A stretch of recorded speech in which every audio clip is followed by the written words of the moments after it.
series. I have been so excited for this evening. And a good evening to you, Joseph. Good evening to everyone joining on the live stream. Tonight, tonight feels like a culmination of 3 to 4 years of research. The topic of tonight's study is the same as the topic of the first video that I released on YouTube. The topic of that was porneia, in that we went back to the King James Version and the translations of fornication. And then I released my book, which had even more information. And tonight, I feel like I've finally been able to do the level of research into the text that I wanted to do when I first began to ask the question, where does the Bible say premarital sex is a sin? Where does the Bible say extramarital sex is a sin? Where does the Bible say the only place for sex is inside of marriage? When I started that journey, I had no idea it was going to take me quite this deep. And tonight, I am thrilled to be able to share some of the things that I found and really to take you through the Bible, to let the text itself help you understand what are the possible meanings of this word porneia that so often gets translated as fornication, which means something specific in English that it doesn't usually mean when it's in the Bible, or sexual immorality, which is an incredibly vague term that gets used to critique everything. If you saw the email or one of the posts I made about this, I was thinking of this church that I sat down at in Arkansas a couple of years back, and I said, yes, there's finally somebody talking about sexual immorality in the Bible. And all of the things that they critiqued, that's basically where I got my list from. And when a word means everything, it also means nothing. And it becomes really difficult to actually let porneia inform our conversation about sexual ethics until we take the time to understand what it means. So tonight is going to be all about this word and finding out what are the possible meanings that we get when we let the Bible speak for itself. Now, before we get started, I want to give us a little review of where we've been, just so we understand something of where we're going. The very first night of our conversation, we talked about how we read the Bible matters. And I'm going to spend a little bit more time on that tonight, because the reason why fornication and sexual immorality and sexual ethics is such a hot topic and touchy and sensitive topic is because of this question: how do we read the Bible? Week 2, we looked at biblical marriage, realized that the examples we see in the Bible are not necessarily things that we would want to imitate in our own lives, but we also found this concept of joined to, that's kind of a thread working its way through the scriptures. And sometimes you see that in marital relationships, but more often you see this in covenantal connections. And that was incredibly beautiful. Week 3, we looked at the opposite of joined to, which is to separate from, and then also looked at how divorce is the counterpoint to marriage in terms of a legal and culturally sanctioned paradigm for joined to and separated from. Week 4, we started asking the question about masturbation and pleasure. Are these things sinful? We found out that pleasure is most often an indication of the presence of God in something, which is kind of the opposite of what maybe you've expected if you've heard Christians talking about sexuality or pleasure or the body up to this point. We also asked the question about masturbation, looking at the passages that are typically cited when people have this conversation, realizing that no, they're actually not speaking about masturbation, though there are some very interesting teachings in the Old Testament about bodily fluids. If you're curious about that, go back to week 4. Week 5, we took a look more deeply at the body. Is the body itself sinful? Are the things that come from the body, the needs that the body has, is the body itself a problem, or is purity something that the body experiences, or impurity something that the body experiences as well. We discovered that the body itself is good, created by God with a purpose, the image of God in creation, but it can be corrupted. Just like any kind of a disease or a sickness can change something, the body can become impure and it can also be purified. Quite an interesting thing when we start looking at water being the method of purification and baptism being the symbolic entry point into the Christian tradition. Week 6, we asked about the body a little bit more, but this time about nudity and nakedness, particularly asking the question about pornography and the fear of the Lord. We discovered something very interesting, that the body itself is not shameful. This is how it is designed. It is designed good. It is designed beautiful. However, when there is a context of vulnerability, the attitude of a person, whether that's the presence of God or the presence of another human being, can change that vulnerability from something beautiful, erotic, transformative, mystical, incredible, into something that is terrifying and violent. All of that depends not on the state of vulnerability, which is in itself something God created, but it depends on how a person approaches that state of vulnerability. I think that should have some interesting implications for the use of pornography. Week 7, we started asking about lust, prostitution, and polyamory, discovering that polygamy, which is owning multiple women as wives, and prostitution are both two sides of a cultural paradigm often identified as patriarchy, the most important part being the archy, in that when there is an oppressive cultural paradigm, you often have unhealthy human relationships. And we have to take a look at this in this cultural context. We have an honor and shame dynamic.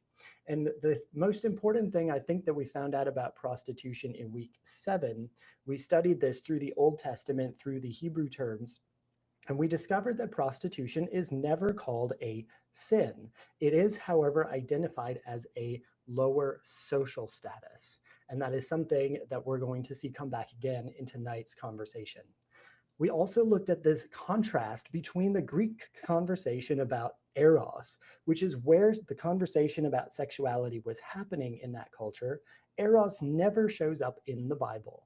Instead, the New Testament authors choose to frame the conversation around sexuality in terms of lust or epithumia, desire, and love, either brotherly love or godly love. And we're going to, again, see that concept wrap its way into tonight. Week 8, we looked at gender, sexual orientation, and biblical abominations. Oh my goodness, what an interesting conversation. We asked the question about why is it that so many different terms throughout the Bible get translated as homosexuality instead of actually representing the concepts that they meant in that day. What's going to be interesting is that tonight we're going to look at some terms which are perhaps even closer representations of what we might understand today as homosexual relationships. We will see some of that indicated in our text. And it's indicated within this honor-shame dynamic where a male's sexual identity depends upon him being the penetrator, being the powerful actor in a relationship. We'll review that a little bit when we take a look at the Greek cultural context for tonight. All of this brings us to week 9, where I hope you will be already drawing some connections from our previous conversations. For example, the topic of lust, where we discovered that most of the time the word lust shows up in the Bible, the Greek term for lust, epithumia, it is potentially a good thing. Lust is not in itself bad, nor is lust referring to sexual desire, except possibly I think we found one instance where it might be. Quite a fascinating thing. Tonight we're going to encounter a lot more of the same, where people take a look at a term, and because of how it's been translated, because of how it's been shaped in Christian tradition over time, we see a sexualized meaning where the emphasis of the authors, once again, as with lust, is not about sex. It is about a particular approach to sex. And this is where I am so intrigued by the fact that I found this, but there is no Greek word for sex. That was so interesting to me. There are a lot of ways and euphemisms and ways to indicate that there was a sexual relationship taking place, but the words all have something that helps you understand the nature of the social dynamic between the people involved. The Greek word porneia, which we get in our Bibles as fornication or sexual immorality, is drawing our attention toward a particular kind of relationship between one person and another, between a person and God, or between maybe a nation or a group of people and another group of people, or even between a group of people and God. This term is quite versatile, but what it is drawing our attention to is not sex per se, but to a kind of sexual relationship. And if you know anything about the times when fornication shows up in the Bible, it is never framed in a positive light. If you've only read it in English, though, what you're thinking as you go through is, fornication means what? Sex outside of marriage, premarital sex, right? That must be one of the worst things that can happen in the New Testament because we see it everywhere and it is always problematic. I think we're going to take a look at probably 50 different references to this term tonight, and you'll see that none of them are actually positive. Huh. I take exception to that. There are one or two that we're going to see, which are quite an interesting exception, and we'll focus on those. But let me get to my outline because I need to keep myself on track. There's a lot of stuff for us to cover tonight. And I would love for you to follow along if you can. If you have a Bible with you, I will be sharing references that you can take a look at. I will encourage you to look at the broader context of the passages, particularly 1 Corinthians chapter 5 and 6. Those two are very important chapters for tonight's conversation. If you don't have a physical Bible, or if you want to practice looking into the Greek with me, I will encourage you to go to blueletterbible.org. That's what I will be using, and I'll share my screen in just a few minutes so you can see where we go with that. To be upfront, just so you know where we're going and you're not surprised, the New Testament authors do not use porneia to refer to premarital sex, to sexual pleasure, to romantic relationships, to homosexuality, to incest, to sexual desire, or to any particular kind of sexual position, which are usually the things that you hear it when it gets talked about in church. This is what the problem is. Well, if it's not any of that, then what is it? And how can we find out what it is? So I'm going to provide a little bit of an overview of why this term is so difficult to translate, how we got to the meanings that we have today, and we're going to take a lot of time trying to immerse ourselves in the potential meanings given to this term by the authors of the Old Testament and the New Testament. One of the things that you'll hear from researchers is that there's not a lot of transparency. And this brings us back to our lens of biblical study, that there's not a lot of transparency about whether what we are hearing in terms of porneia is a reflection of the culture broadly, or whether it is an ideal that the author had for the culture. Where does the author of our biblical book find themselves in conversation with the surrounding culture? Are they reflecting it? Are they critiquing it? And this brings us to our order of potential fallacies that we have when we're doing a Bible study. The first and most important we've already addressed. The first fallacy that comes when we're studying the Bible is that I already know the answer. I know what fornication means. So every time I read the Bible, this is what you'll hear in almost every YouTube video on this topic.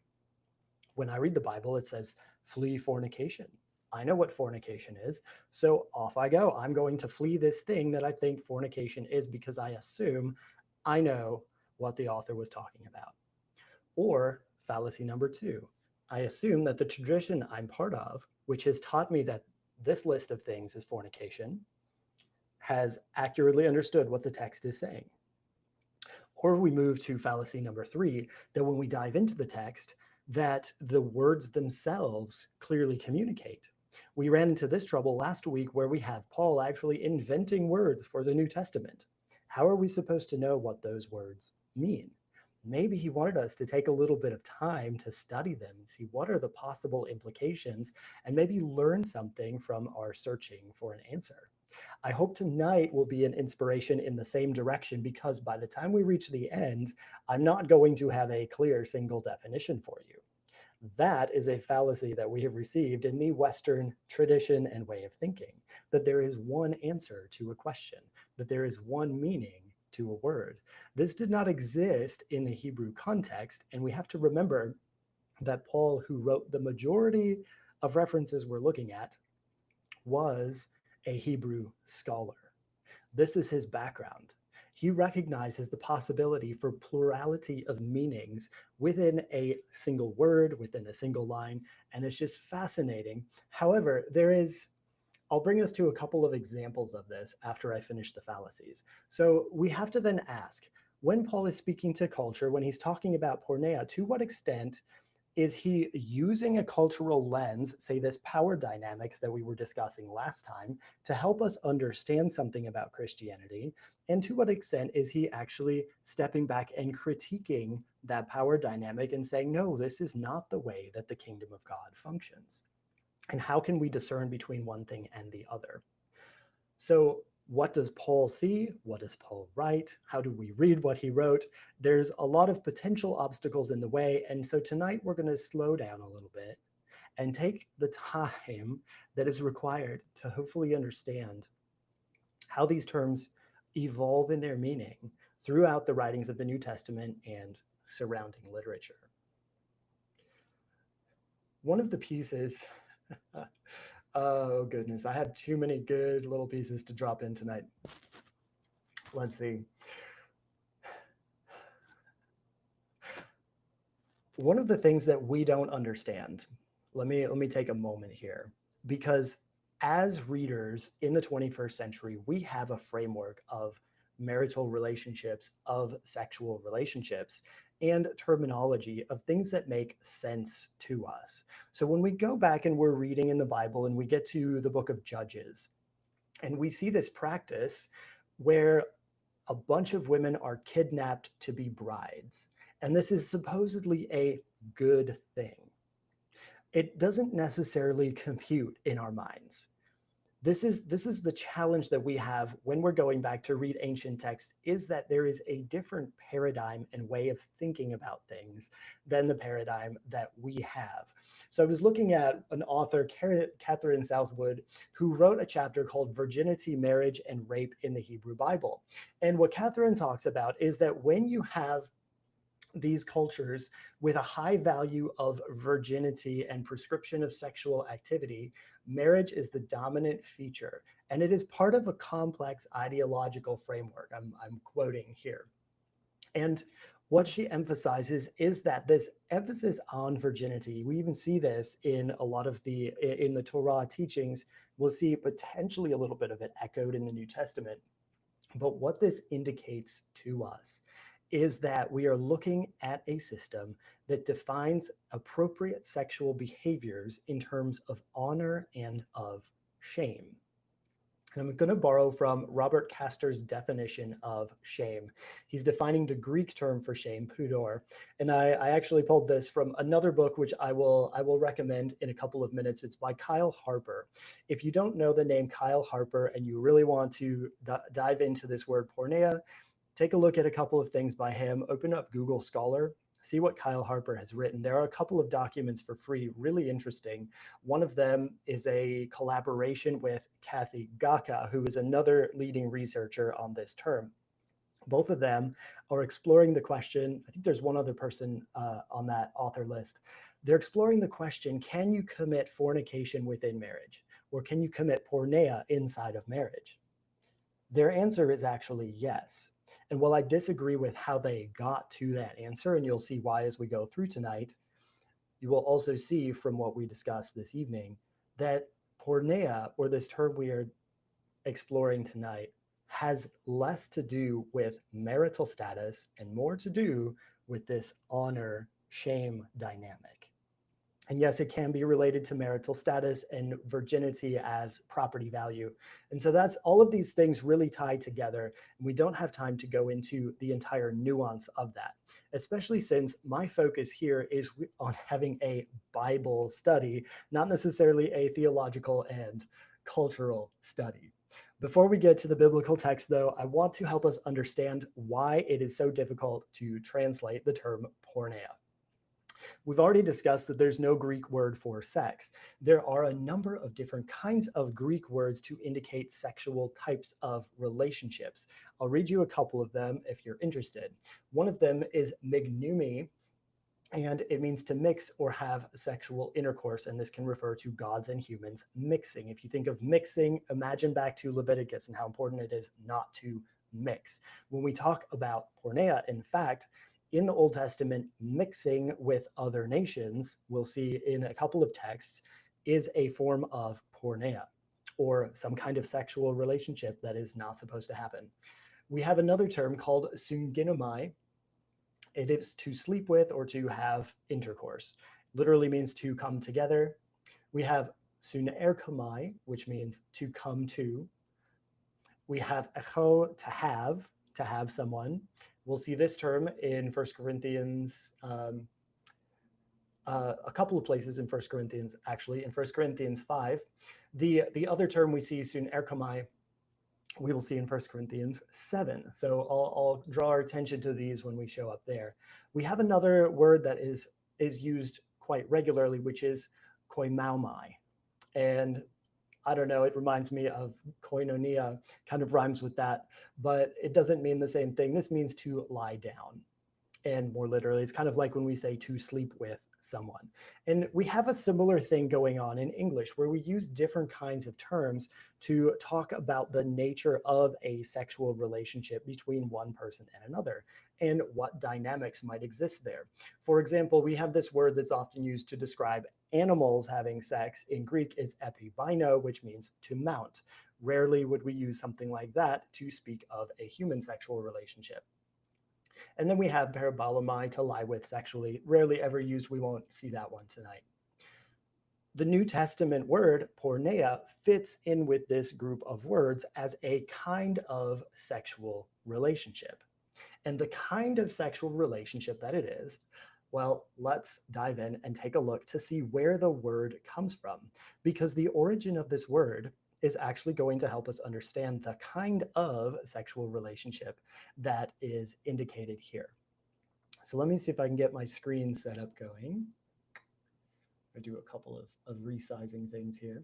And what we're going to do, we're going to actually open the Blue Letter Bible, and I want to show you how to find the root of this word. If you decide you want to go look this up later, you can go to blueletterbible.org, open up any word that has fornication in it, click into the Greek word, and let me share this whole window, which I have already done here.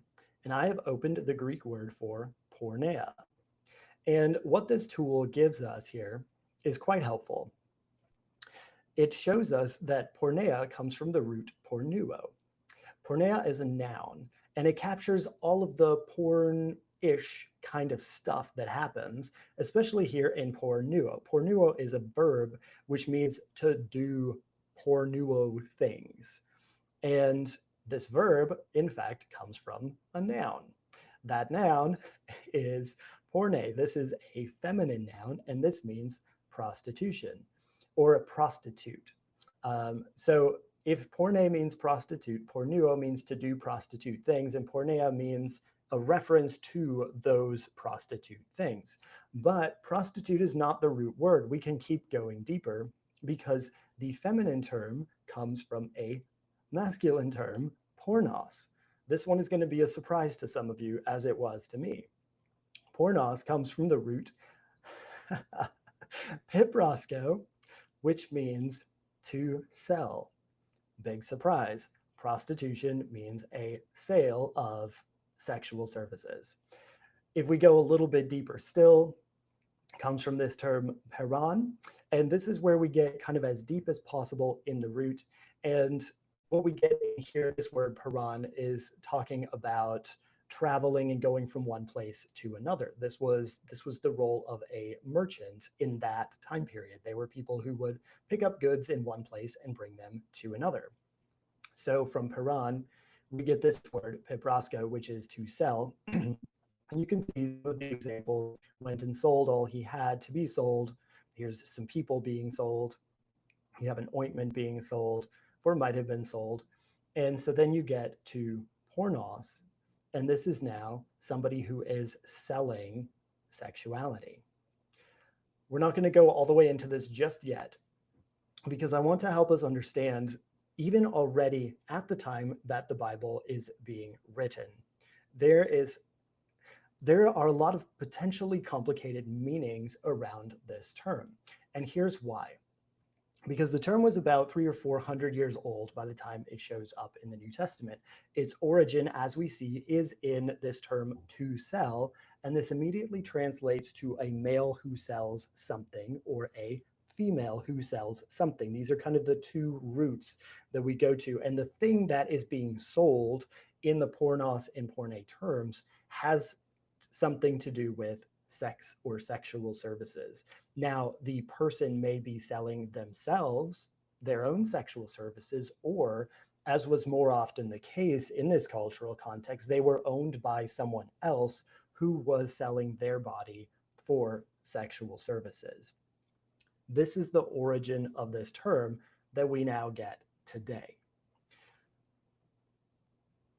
To sell, to traffic, to export, to pass through, these are some possible meanings that we have here.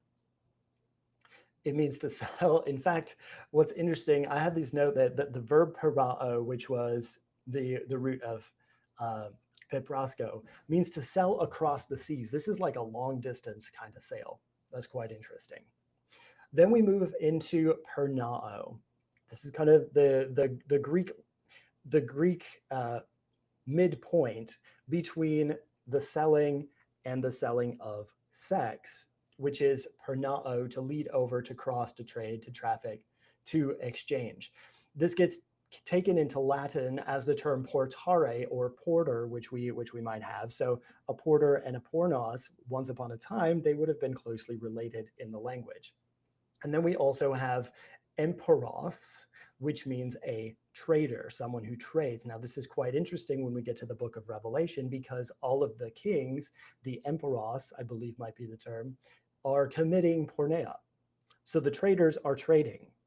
It's kind of what they're supposed to do. And so what I'm calling our attention to is that the root of this term is not necessarily in sex.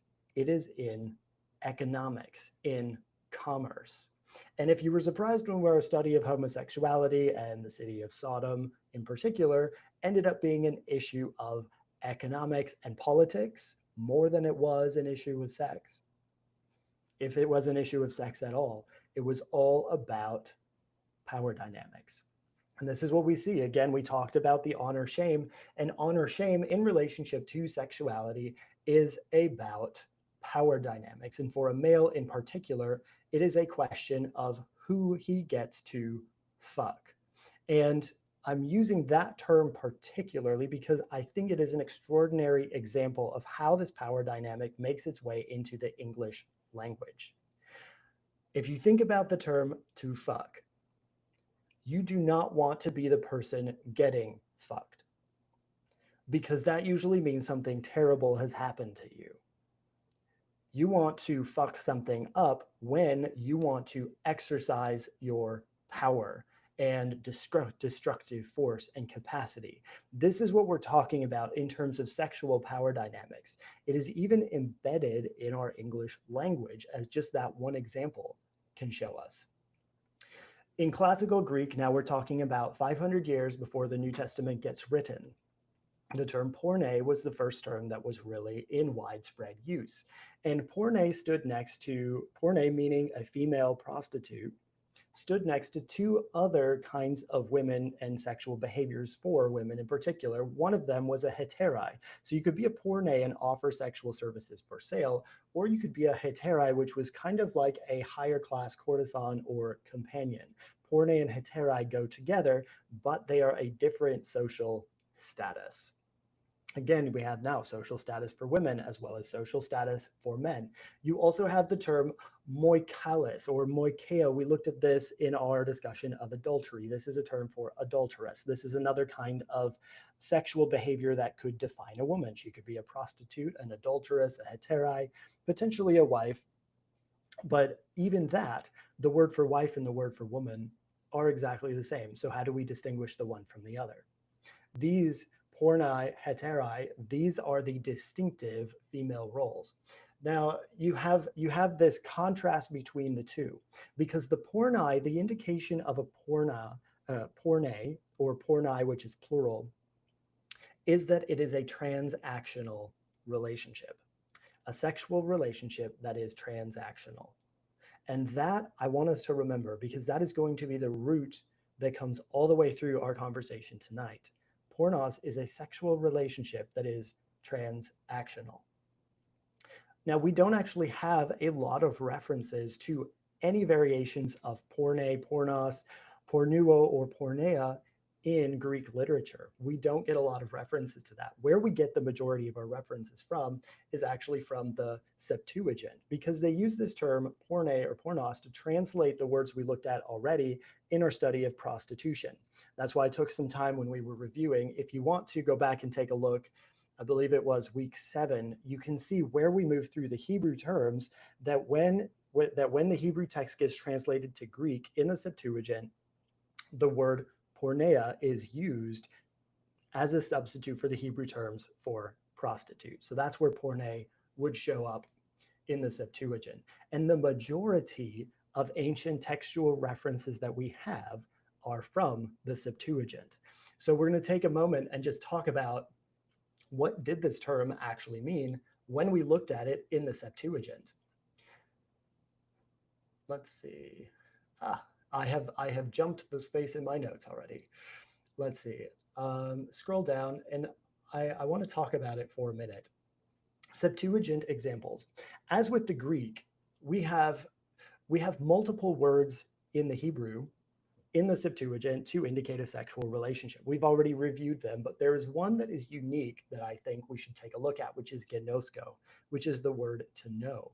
Similar to English, we have a lot of terms that indicate a kind of sexual relationship, which are used to indicate all kinds of other things. For example, just think about this term in English. When I say just do it, what am I referring to? Is it a Nike slogan? And what is it? And what is doing it? Did you do it? This is a question that people will often ask, expecting you to understand that this very benign language is indicating something sexual. This is often what we see throughout the scripture. So a quick review, if we need, for what does the Septuagint say about prostitution?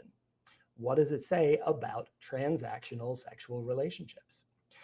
What we found out is that there is a little bit of regulation, and there's regulation about sexual relationships when the female belonged to a higher status family, to a husband, or to a priestly line. She was not allowed to do something called play the porne, or pretend to be a prostitute. This person belonged to another man. She did not have sovereignty over her own body. If she chose to have sex with somebody else, that was a very serious violation of the honor of the man who owned her, be that her father or her husband. When it came to the priestly line, if there was a daughter of a priest who was offering sex for commerce, she would be burned with fire. Why? Because protecting this priestly line was more important than her life. This is how significant it was. These are the regulations. Now, this is not referring to actual porne. This is referring to women who were of a higher status, who were not supposed to play the porne. Now, when the scripture refers to the porne, it is never with a reference to sin. And all the references to sexual sins do not use the term porne. The only time this word gets used to describe something sinful is when there's a theological or a spiritual violation. This is what we find out in the Septuagint, which is the primary place where we learn about this word. So then why is it we have in classical Greek, this is used to simply mean sale of sex. We then have we look at our lexicons and they still say, yes, this is what porneia means. It means the sale of sexual services. And this is in fact where I was when I first started making my videos. When I was writing my book, I was thinking of this in terms of the sale of sexual services. That is what most of your scholarly biblical research tools are going to tell you. And then they're also going to include this whole list of other possible things that a vague, ambiguous term might maybe mean, or that it has meant to somebody. What I want us to look at, though, is that this term pornos or porne is literally someone who sells their body, who sells their sexuality. And the way that this term gets used is not always transactional. We saw when it got to the prophets, it wasn't an actual person selling their body. The term porneia was used here in the Septuagint to indicate somebody who was supposed to belong to God is now playing the prostitute. I want to think about this for just a minute, and then we're going to move into some examples. So the primary translation of this word is as prostitution. That would be a much better replacement for fornication anywhere in the Bible. That would be a step in the right direction.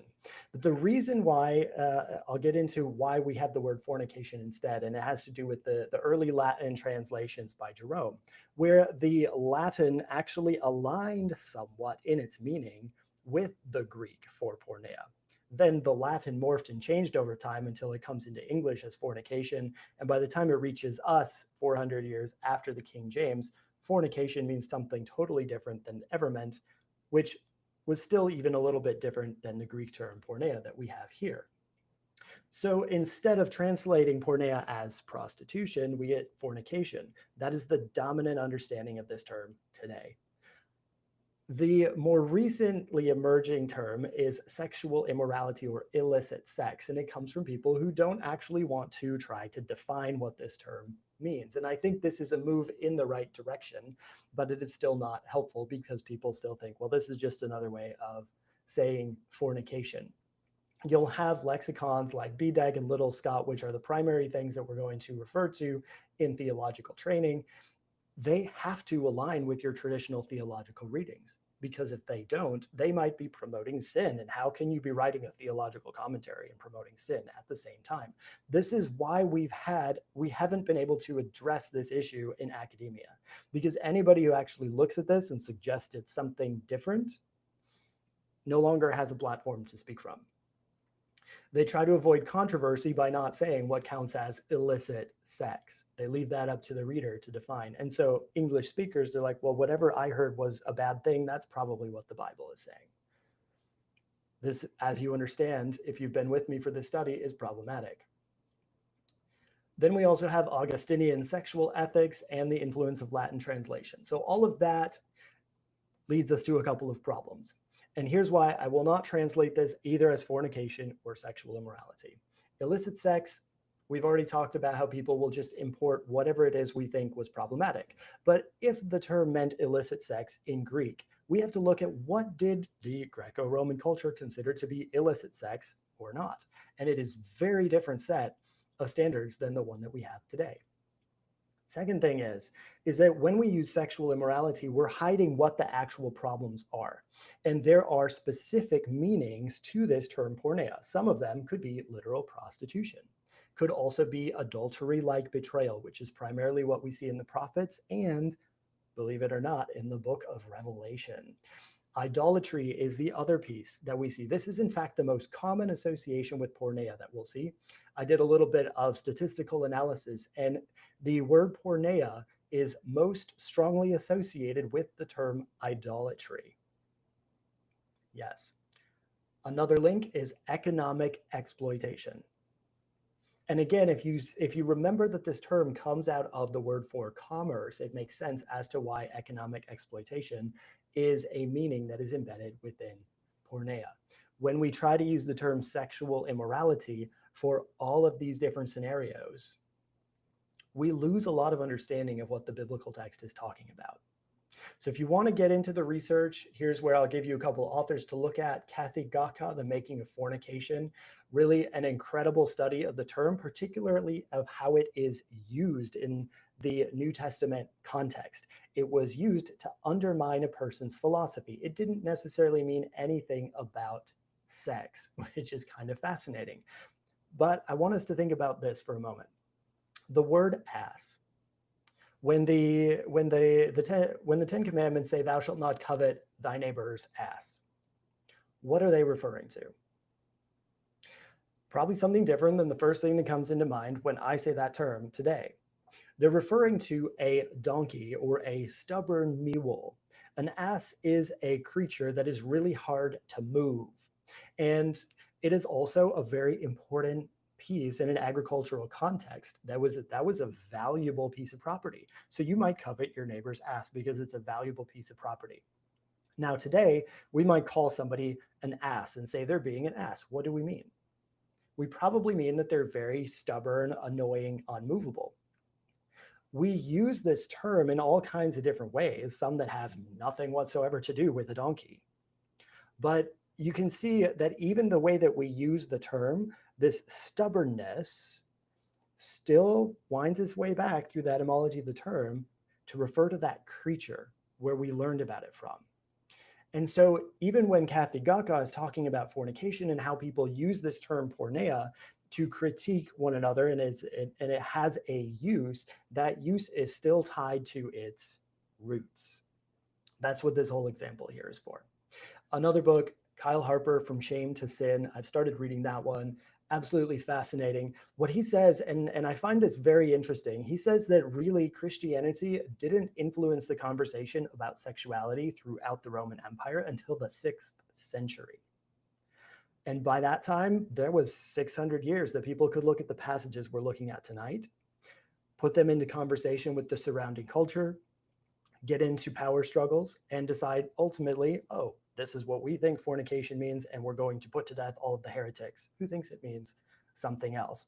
And so we get, this is in fact, I think, some of why we get so much obscurity and ambiguity around this term by the time it reaches us now, 1600 years later. Let's see. So tonight, instead of talking about theology, we're gonna dive into the Bible. Before we do that, I need to give you 8 references where this term shows up outside of the Bible. In the intertestamental early Jewish Christian texts, there are only 8 occurrences that I could find of this word. I'll read them to you and give you the reference in case you're taking notes or decide you want to look them up yourself. We have a comment, isn't every serial relationship transactional? That is a very interesting question, and we'll think about that. I think the answer is absolutely yes, but there's a nuance to it that we'll cover in a little bit. Our first reference to the use of porneia outside of the Septuagint, outside of Greek writings, outside the New Testament, is 4 Maccabees 130 to 35. And just a quick quote about this, it is the office of reason to enslave the passions. If you remember passions from our study of lust and epithumia, especially gluttony and porneia. If you think of gluttony, too much food. Porneia, too much sex. So some kind of excessive thing. And the outcome of gluttony and porneia is to stir the human soul toward destruction. Not a good thing. Philo of Alexandria.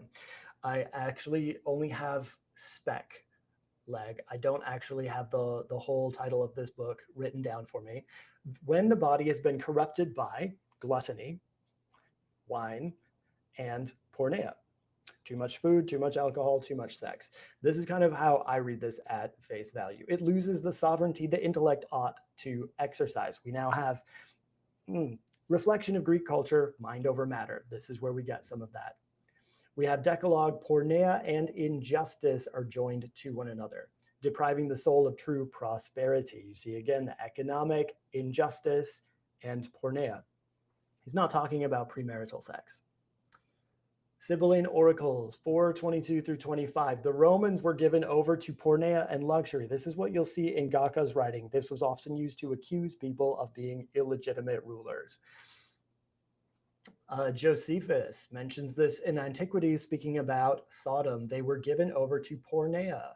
If you still think that porneia means homosexuality, that's the only thing you'll read when you talk about this if I said the word Sodom. But we also find out it never means homosexuality except in one possible instance. We'll take a look at that. and insolence, committing gross outrage in the presence of foreigners. No respect for right or law.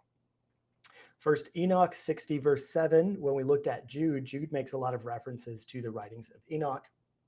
By means of porneia and the sins of the daughters of mortals. Why use the term porneia here? It's quite interesting. Testament of the Patriarchs, Testament of Reuben, and let's think about Reuben the patriarch, who was the one who defiled his father's couch. Beware of porneia, for it destroyed my strength and brought reproach on my descendants. This is, in fact, the critique that we see of the practice of prostitution in the Old Testament, coming in the Proverbs, that it can take all of your money and strength away if you spend all of your money on prostitution. Testament of Naphtali 3:3, for every form of porneia, whether with a stranger or kin.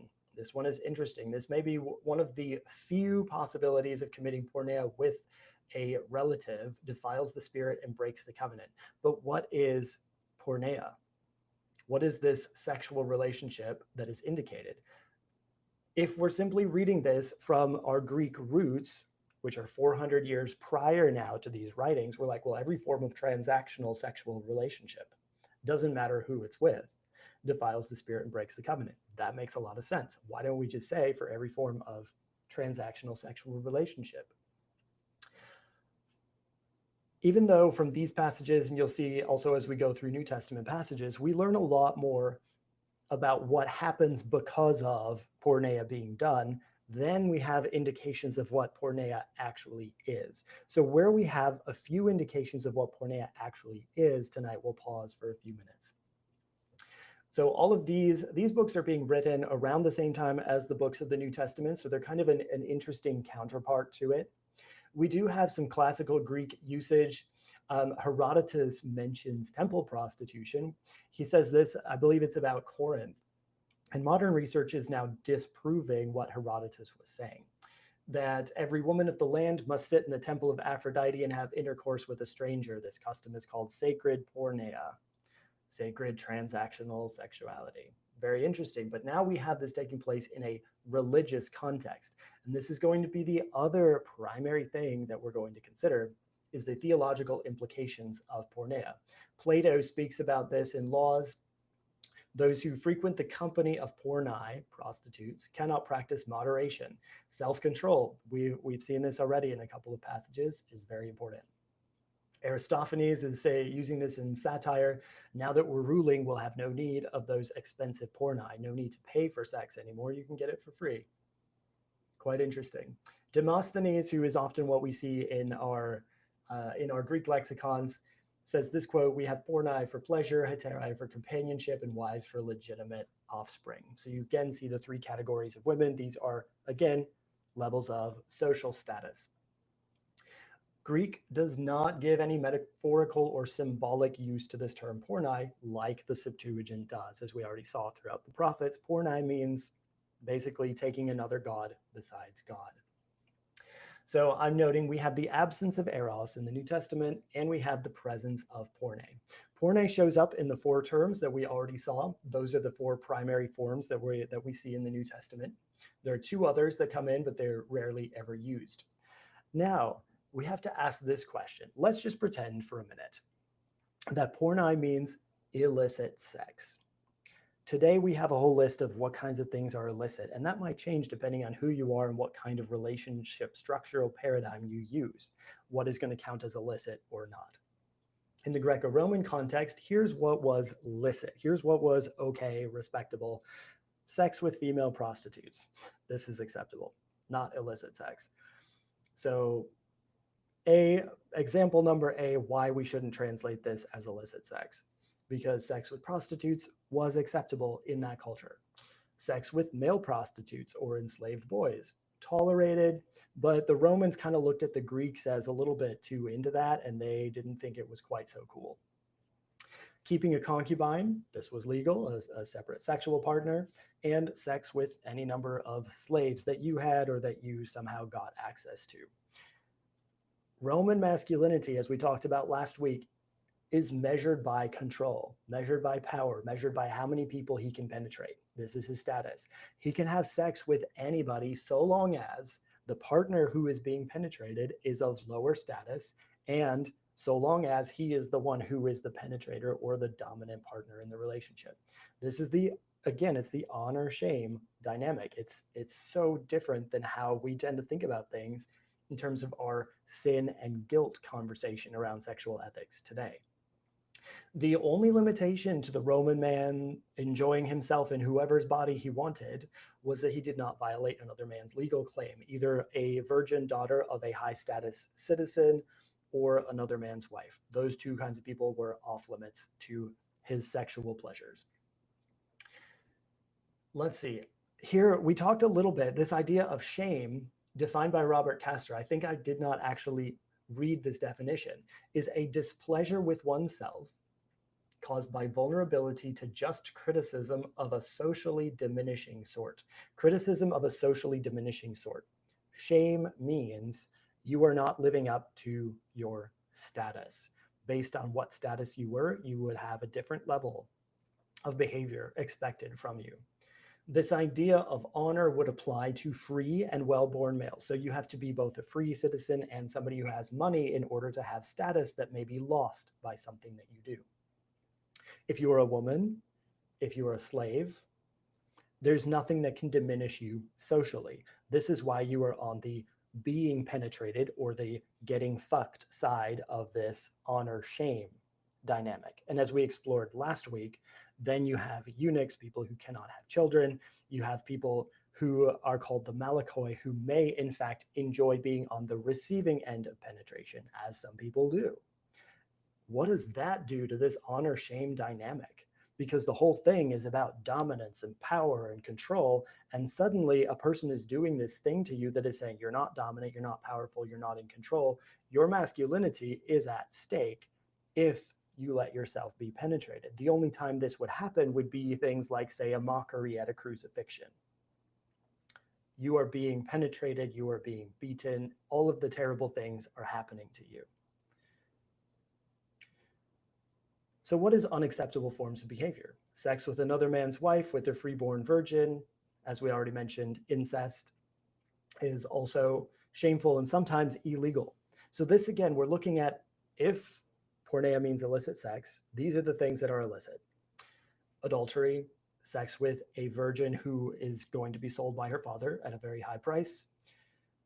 Incest, taking a passive male sexual role, because this is an inversion of power, and you couldn't invert power. You would lose all of your status if you did that. And then we have public flaunting of sexual license. This is the term aselgeia, translated in your Bible, most likely as sensuality. The King James does a good job of translating this word, actually, because it means licentiousness. So again, paradigm of power measured through sexuality. You want to be the one who fucks something up, not the one who gets fucked up. That is our moral paradigm in the Greco-Roman world. Power and control, honor and shame. Porneia is one word among a whole list of words that indicates a kind of sexual relationship. And just one more thing before we dive into some examples. If I say, did you make love? I'm asking about a different kind of sexual relationship than if I ask, did you hit that? Do you see that there is not just a general term for sex that we're talking about? We're talking about the kind of relationship that gets embodied or enacted through sex or through any other kind of interaction. This is, in fact, what the biblical authors care about. Not so much whether or not the sex is happening, but what is the meaning of this relationship and where does it fit? Again, we have this fallacy of what are we reflecting our culture in the honor shame dynamic, or are we critiquing our culture? And sometimes it can be hard to tell when we're taking a look in the Bible. Let's see. Let's take a look at our first term. I cannot believe it's been an hour just kind of laying the framework, but hopefully by now you understand a little bit of why it's complicated trying to interpret this word and why we can't just open the Bible and say, well, this is clearly the meaning, when these biblical texts are the primary place where we get reference to this word. The way that it's used in culture is different. In fact, the cultural paradigm is different. The linguistic origins, meaning commercialization of sex, are already changing in the Septuagint to mean something theological. And we're going to see this again when we start looking at some of our terms. So let me share my screen. And the first term that we'll take a look at, I'm going to start us with the term porne. I think this is what we most often think of when we say the word prostitution. We usually think of a female who is part of the sex trade, usually a female sex worker. This is Piprosco. Let's go back to porne here. So here's the list of scripture references that use the term porne. And I want to talk us through just a couple of them because porne can be translated when we see this in the Old Testament. I thought this was interesting. There's a way of looking at this that it could be a woman who entertains multiple sexual partners. That's one possible way. In that variation, we're not so much looking at the commercial aspect of it. However, again, we'll need to go back into the prophets at some point in time to dive into that. What I want us to see is that it can also be seen in terms, if we're talking about a nation, if we're personifying a nation, it can mean shifting political alliances, usually for money. Well, this political alliance is going to bring me more wealth, so I'm going to ally with this person instead of that person. This is a covenantal violation. And that is how this term is beginning to be used in the Septuagintal writings. What's quite interesting to me is that in the New Testament, there are two things that are the equivalent of a tax collector, who is one who switches political alliance, starts collecting taxes for the enemy.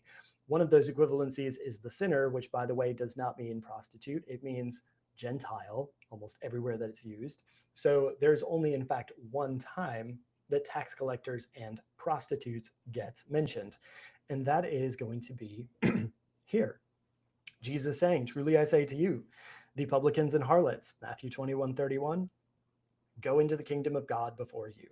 The one mention here is a positive mention. We're looking at a prostitute, a female prostitute in particular, as one who is an example of repentance and receiving the divine truth and moving into the kingdom of God. What I'd like to point out about this is that this is decoupling the word prostitute from the overall idea of prostitution. And so somebody may be defined as a prostitute without practicing prostitution. That may not be the identity of who they are. It is simply a term that refers to perhaps the trade that they are in. It does not define them, and it does not necessarily carry all of this baggage of porneia that we're going to see later. This is the reference that I'm speaking of in terms of a potentially positive mention of porne.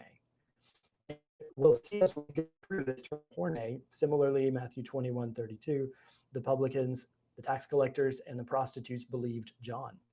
And we talked about this earlier. The tax collectors were still tax collectors afterwards. But as soon as the son was come, he has devoured your living with harlots. So this is now critiquing the son who spends all of his money on prostitutes. That's the issue. That's the Proverbs critique as well. We get into 1 Corinthians chapter 6. Do you not know your bodies are members of Christ? Shall I take the members of Christ and make them the members of a harlot? This one is a very interesting and very powerful and important passage. I think I'm going to actually open it up and we'll take a look at this for just a minute. So we look at this, 1 Corinthians chapter 6. Right, we're going to take a look at this, verse 16, a little bit more next week. What I want us to see, though, and the way that I read this passage, wow, I wish I had more time. This passage, Paul is using making members, shall I take the members of Christ and make them members of a prostitute? Who is the one who is doing the action here? It is not the individuals who are taking the members of Christ and making them members of harlot. This is Paul referring to something that he would be doing, which I find is quite interesting. And this makes a lot more sense in the context of 1 Corinthians chapter 5 and chapter 6, as well as Paul's understanding that this word porneia has a theological meaning to it. The prostitute here I'm gonna propose this, and in fact, I'm gonna be doing another study on this whole passage later because I found this so interesting as I was going through that this idea of being to make them members of a harlot um, has a number of different even ways to be read in English. If I'm going to take one thing and turn it into another thing, and in fact, that's probably the way that I'm reading this passage, is that Paul is talking about you all are members of Christ. The way that I advise you could either turn you into members of a harlot, means somebody who is no longer being committed to Christ, but who is maybe worshiping other gods. And so this is what Paul is talking about. He's like, don't you know that when you're doing this, this is what happens. And right before this, in chapter 6, he's talking about alignment with the racial and legal system. The church needs to be separate instead of being joined to them. And this is where you get 6:16. Do you not know that the one who is joined to a prostitute is one body? Quite interesting now, because this term joined to, when a lot of us read this word, we're like, oh, that means they're having sex with a harlot, this one night stand thing. If we're again, if we're reading this in the context of this is my behavior, if Paul said, should you take the members of Christ and make them members of harlot, the visual depiction, especially if we're reading Genesis 2:24, as God said, get married and have sex, you're going to take a look at this and be like, oh, making them members of a harlot, this is just a graphic depiction of having sex, right? But when we look at this, do you not know that your bodies are members of Christ? Are your bodies having sex with Christ? That's not what the idea of being members of is trying to indicate. And we're going to see throughout the rest of this chapter and in other chapters that when Paul's speaking about members, we are members one of another. Does that mean that we are having sex with one another? I don't think so. And so when we then come back and we're taking a look at this phrasing here, we ought to be interpreting this phrasing in light of how Paul uses this in other places. I love this message coming through. I believe this specific passage is against temple prostitution specifically. And yes, this is in fact the way that I find easiest to read it. If we look at, shall we be joined to a harlot, and the harlot is a temple prostitute, being joined with a temple prostitute by having sex or by going to the temple for sex, you were saying, I'm worshiping another God. I think that is perhaps a simple way of reading through it. And that was the interpretation I held up until I started examining this, which I'm sharing with you all right now. And the trick with this term joined to is a Greek word kalao. And we already looked at all of these Greek words that are euphemisms for having sex. The word kalao is never used to indicate a sexual relationship. Being joined to is something that usually happens between communities of people, be that people being joined to a king, being joined to an idol. And so this is why at the moment when I'm reading through this passage, is incredibly complicated and beautiful, but I think that Paul is referring to the broader church community here and using this example as a metaphorical reference to help people understand what happens when you are joined to someone. You become one body. Now, we're going to take a look at what this means to become one flesh next week, so I'm going to save it for now. What I need us to recognize, though, is that joined to is not the same thing as to go to. It's not the same thing as to make use of. And this is not a one night stand or a one time situation. To be joined to means to identify oneself with. And so, who is the prostitute in this case? When Paul is speaking about the church, and if he's borrowing at all from prophetic literature, the prostitute may actually be the church itself or a particular faction or group of people within the church, and saying, do not be joined to them because you don't go be a member of that church. He's like, can I advise you to take the members of Christ and make them members of a harlot? Are you gonna go hang out with these people? This is a broader conversation, which we'll come back to again when we look at 1 Corinthians chapter 6.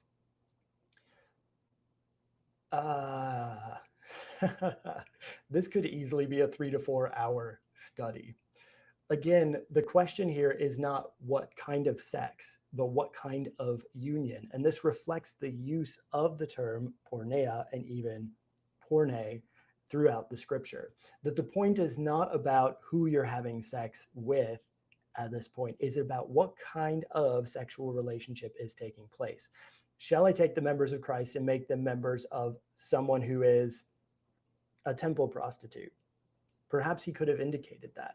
Shall I take them, make them members of someone who is not married to me? Maybe he could have indicated that. But no, he's trying to grab something very specific, I think, with his use of porne, as well as this concept becoming members of, and then this idea of being joined to, which is very different than a one-night stand, because verse 17, the one who is joined to the Lord, or who once upon a time decided to have a one-night stand with the Lord, just does not make any sense. We might take a look at this a little bit later. The body I think he's referring to is the spiritual body of the new man.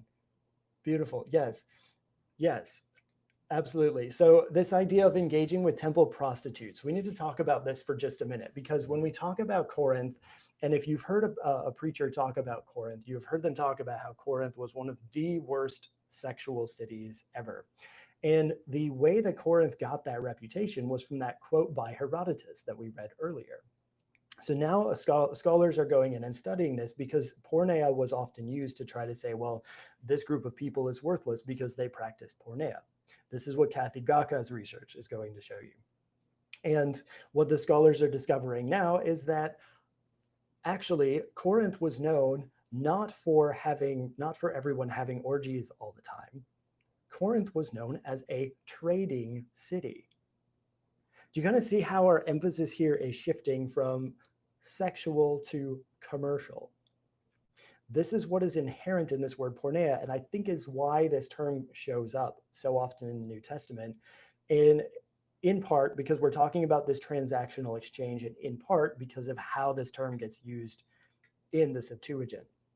So yes, I still do think because of Paul's writing, he often has, and I think there's another place in here where he has a double meaning, where he's likely speaking, yes, to this, because I think that temple prostitution was taking place. And if you went to see a temple prostitute, that was a clear indication, as our commenter says, that you were worshiping another god.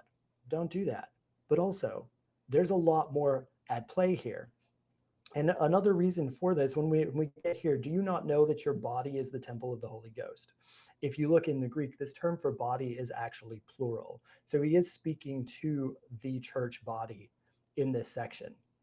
I think I need to write a whole research paper on this. I probably spent 3 to 4 hours diving into this particular passage, because it is so interesting, and because of this nuance. Because if it is temple prostitution, that is great. That's an easy, straightforward reading. And I like that one. I also think there's more here. We're going to see what is more also a little bit later. And we're going to save it for later, because 1 Corinthians chapter 10 is a parallel to 1 Corinthians chapter 6 in a lot of ways, and takes us a little more deeper into what Paul may be referring to. The references we have to the harlot. This is back to porne, the prostitute. And let me make sure you all are seeing the right screen. Yes. Good. By faith, the harlot Rahab. I really don't know if this woman who is in the book of Joshua changed her career afterwards, but she was known throughout the rest of scripture as the porne. Again, this is a positive reference. She is one who repented, was justified by works when she received the message. Then we get to the book of Revelation, which is a parallel to the prophetic literature in so many ways, especially the prophetic apocalyptic literature, like we'll see in the book of Ezekiel. Come hither, I will show you the judgment of the great porne that sits upon the waters. So who is this one? And I was looking into this a little bit, and some of the research I saw shows, in fact, that the porne, the prostitute in the book of Revelation, there's a couple of different opinions on this. One is that the prostitute is referring to the city of Rome. The other is that the prostitute is in fact the church, who is not supposed to be a prostitute, but similar to Israel, who is not supposed to be a prostitute, is acting this way. How? By selling herself to the highest bidder, whether that's partnership with Rome, whether that's a pursuit of commercializing Christianity, whatever it might be, is quite interesting. And so when we're speaking to the whore, the prostitute, the porne, this is what this is in the King James. These are peoples, multitudes, nations, and tongues. For he has judged the great porne, which did corrupt the earth with her porneia. We'll see this. We'll see Revelation 19:2 show up in another one of our terms. I just wanted us to see porne separate from the rest of these terms, though, to recognize that it could just be a title for a woman. And it's not necessarily connected with engaging in porneia as a problematic practice. This could be a porne as in terms of a practicing sex worker. And when that shows up in this way, it is in fact the only negative times for people who are using this incorrectly being joined to, or you have the use of the harlot in Revelation. So I just wanted to pause there, because typically when people think prostitution, they think porne. These are going to be the only positive references that we see to a porne. It is when it is a female prostitute, and that's either a way of making a living or a way of identifying somebody. Let's see. We already talked about Corinth being a commercial hub, and this is fascinating to me. Again, there's more research that belongs here. Blue, I love those comments. Thanks for bringing those in. And honestly, if you decide to go in and research any of this a little bit more, would love to hear from you. And then I want to draw back to another comment that one of you left here in the chat, because I did a pretty profound critique of marriage as a transactional relationship in I believe it was week 2. And I'm coming back and going to say the same thing again, that this idea of prostitution is connected not to sex in or outside of marriage, but to sex as a medium of commerce or exchange. And what we see within the patriarchal paradigm is the female body being the thing that is objectified for exchange, whether that is in prostitution or whether that is in polygamy or whether that is in monogamy. A single marriage, it is the person who pays, the male pays money to the female or the female's family for access to sexuality. And I just don't see how paying a lot of money one time for ongoing access is any different in terms of porne, in terms of being an exchange, than paying a small amount of money over and over and over again. Yes, there are differences in terms of the overall relationship, a covenantal transaction, perhaps. There are a whole lot of other things that may be mixed into marriage, but the point is a commercial exchange or a transaction. And this happens not only as marriage, but within marriage. When somebody says, well, if I have sex, maybe the relationship will get better. This is a changing sex into a commercial transaction. It is a trading one thing for another. Maybe it's if I have sex, my partner won't be looking at porn. Maybe I have sex because then I won't feel like God is angry with me for disobeying what somebody said I was supposed to do as a married person. All of this is not having sex for the sake of an experience of the body, of intimacy, of beautiful vulnerability. It is turning sex, which is one of the most incredible and powerful transformative experiences of the mystery of God, into something that gets bought and sold and used to acquire something else. This is inherent in the term porne. Technically, they are all transactional. Absolutely. Not all transactions are mutually beneficial on the same level. So maybe there can be some positive transactions. And in fact, this is a question that I end up closing with, because almost every aspect of life that we experience today in our culture is transactional. So here's my question. When sex requires a financial exchange, when money becomes the baseline for physical intimacy instead of love, what happens to that experience of vulnerability and nakedness when the dynamic is one of power rather than one of love? This is something I want us to think about as the contrast to porne, the contrast to porneia. And also note that throughout the New Testament, the porne, the prostitute, the female prostitute in particular, is never critiqued in the Bible. Never critiqued. It is always the systems of oppression, whether that is economic, financial, sexual, violence. These are the things that the Bible critiques. It is violence against the people who are not the dominant males, who are the ones supposed to be penetrating everybody, who have the sexual license because they have economic, political, and physical power. This is the contrast that I think Porneia is trying to set up for us. But we do have something that really interesting that comes into play here, because porne is derived, as you see, from pornos, which is a masculine version. And let's see if we can click over here. I have this tab already open. Pornos means not a male who purchases prostitutes. Pornos means a male who is a prostitute. Quite interesting now. 1 Corinthians 5:9, when people say, oh, don't keep company with people who go visit a prostitute, they're reading this. We read all of these verses wrong because we don't actually go in and look at what is the word and what does that word mean. Now, pornos has a different meaning and different implications than porne. Why? Because if you had a female body, you were already born at the lower end of the social hierarchy status. If you had a male body, you were supposed to be up here. You were supposed to be the penetrator. However, the pornos was not always the penetrator. And so like the porne, they ended up being at a lower level of social status.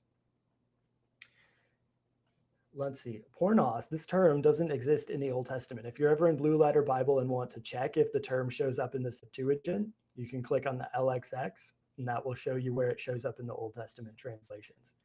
This only emerges here in the New Testament, and I find it quite interesting because the New Testament is also the first place where a male can commit adultery against a female instead of just against another man. So I see between the Old Testament and the New Testament this conversation that's evolving around sexuality, where males now have responsibility for what it is they choose to do with their body and how they treat other people. All right. The other thing, look at this. We're back to pornos. Not to keep company with fornicators. Let me just open this up for just a second, because what he says a couple verses later, if any man is a brother, be a pornos, again, or covetous or idolater, again, this idea of always wanting more. We looked at this, covetous being connected to lust, idolatry, this being something that's key to the idea of porneia, or a drunkard. We already saw the association between wine and porneia. Extortioner, this is a financial crime. With such a one, do not even eat. Why not to eat? Because to eat with somebody was to be joined to them. So similar to the porne, the pornos, do not be joined to. We'll take a look at this idea of being joined to just a little bit more next week. Back to our list. All right. we have quite are part of the end of Paul's introduction to 1 Corinthians. And both of them are incredibly interrelated. Looks like I lost my internet connection for a second. Let me make sure I'm coming back live. All right, waiting. Okay, there we go. 1 Corinthians 6:9. Do you not know the unrighteous will not inherit the kingdom of God, neither the pornos nor idolaters? Look, again, this link, we saw this, Blue is pointing this out, the connection between porne and idolatry. What is your sexual behavior indicating about your spiritual status? I think it's really important. Adulterers, effeminate, abusers of themselves with mankind. 6:9. So if you remember from last week, we looked at this. This is the term malakoi. These are people most likely who enjoy being penetrated, and abusers, these are people who misuse other people sexually. And so the way that we can look at this is that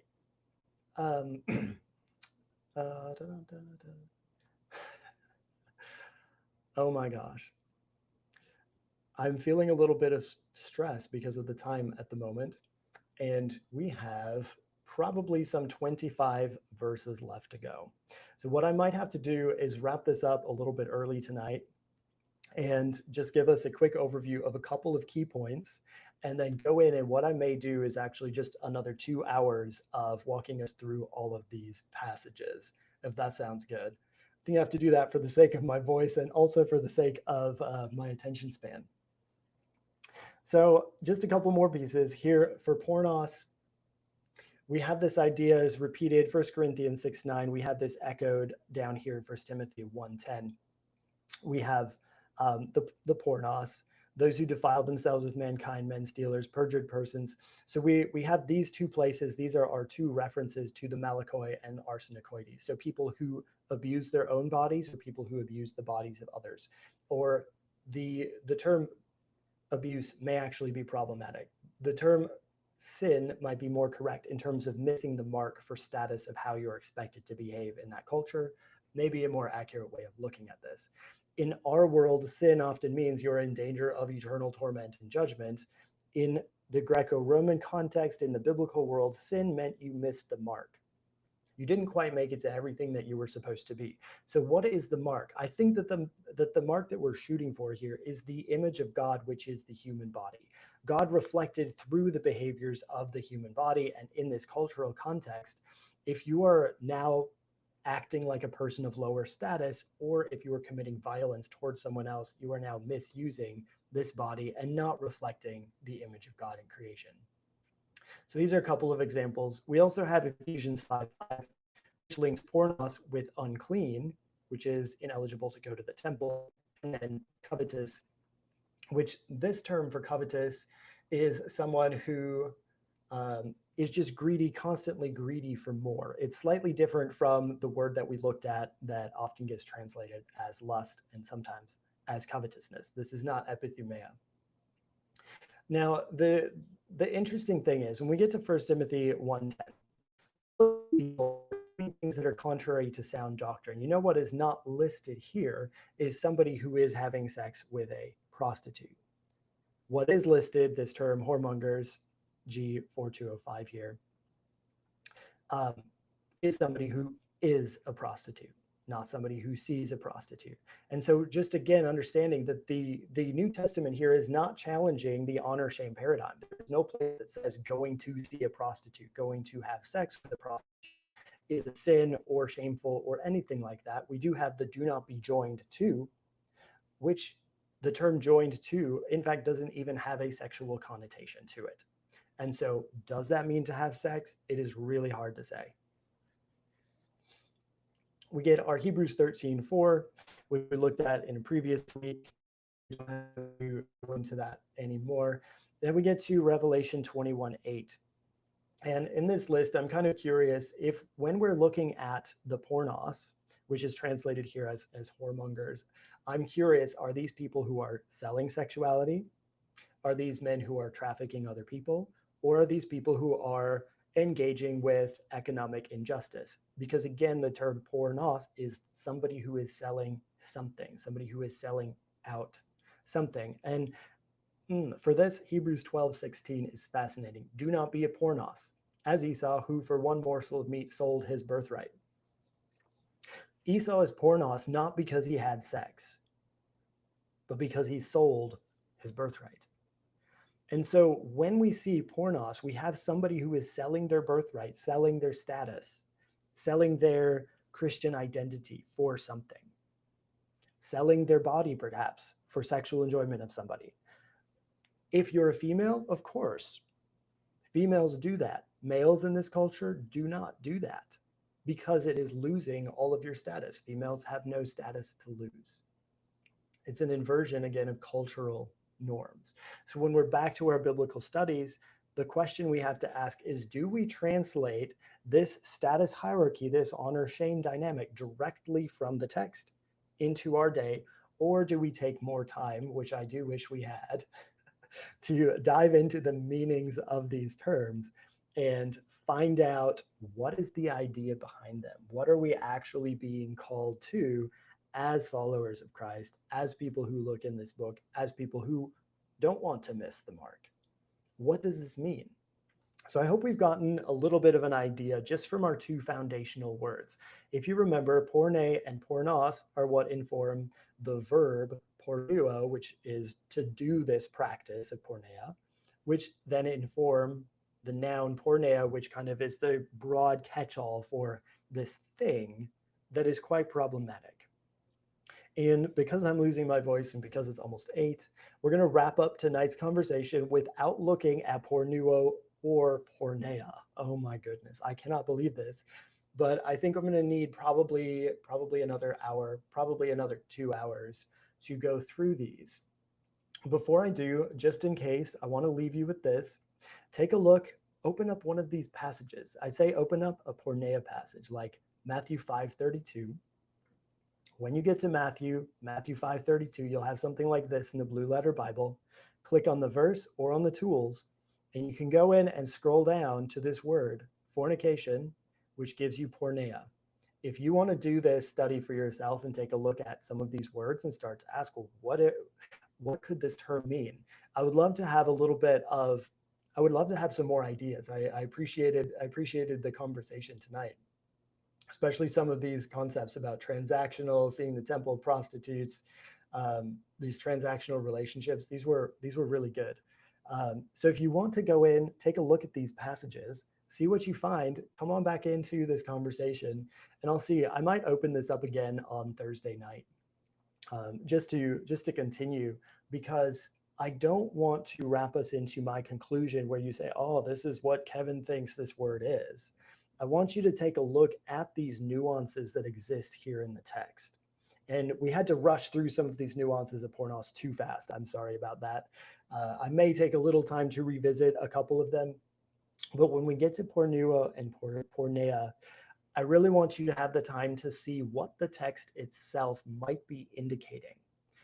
And also, we're going to deconstruct a couple of the misunderstandings that are very common when people go in and are teaching on these passages. So go to that verse, Matthew 5:32, open porneia. You can follow the root word to pornuo, to pornos, to porne, and do a little bit of your own studying on this meantime. Let's see if there's anything else I want to share here before we wrap up. Yes. One other thing that you might find very interesting to look at is Acts 15, verse 20. So when the church is first beginning, and there are Gentile believers, people who are non-Jewish, who are gathering together with the Jewish fellowships, the Jerusalem Council gets held. This is a gathering of all the church leaders, and they give 3 rules for the new Christians to follow. These 3 rules are a prohibition to abstain from a number of things. Polluted by idols. We already saw this concept of idolatry enter a conversation. From porneia, we kind of have this idea of we have the sale of something. We have a transactional kind of intimacy taking place potentially from things that have been strangled and from blood. And if you'd like to puzzle over something, I would say puzzle over why these 4 things, there's 4 things here, why do they all show up together? And why are these the rules that get given to the new Gentile believers? We'll go into it a little bit more when I reopen this conversation. Scrolling down here. Yeah, there is so much fascinating stuff, but yes, I have way too many notes. It's going to be another probably 2 hours, but I will send an invitation to everybody to join me for continuing the deep dive into porneia. If this is intriguing to you, I would love to hear from you. Go ahead and send me an email message. If you received the email invitation from me tonight, if you didn't get a message tonight with the link, you can sign up. You can sign up still at sacrednotsinful.com/oneflesh2025. Would love to have you join in for this second part. Would love to hear your thoughts and questions, what you're thinking about. I hope tonight has already challenged a little bit of your preconceptions about what this term might mean. And hopefully it's done so by looking at the text and by digging into the surrounding passages, the linguistic context, the cultural context, and then even some of the broader context of the passage. That 1 Corinthians 6, I could spend probably a whole 2 or 3 hours just on that chapter. And someday we will. Would love to have you here for that conversation. Blue, bringing some of those questions in. I really appreciated that. Until next time, Thank you all for being here. Thank you for joining me on this study of faith and sexuality. Next week on Tuesday night, we are going to dive into the mystery of one flesh, which is the final topic of study. And if you've been following, we've been dropping hints throughout, and you've probably already seen that once you start to let the scripture tell you what this idea means, it tends to be a little bit different than what we thought on the outset. So I think it's going to be another exciting study. So hopefully you will be available to join me again next Tuesday at 6:30. Again, sign up for those reminder emails, and hopefully I will see you all next week. Love to you all.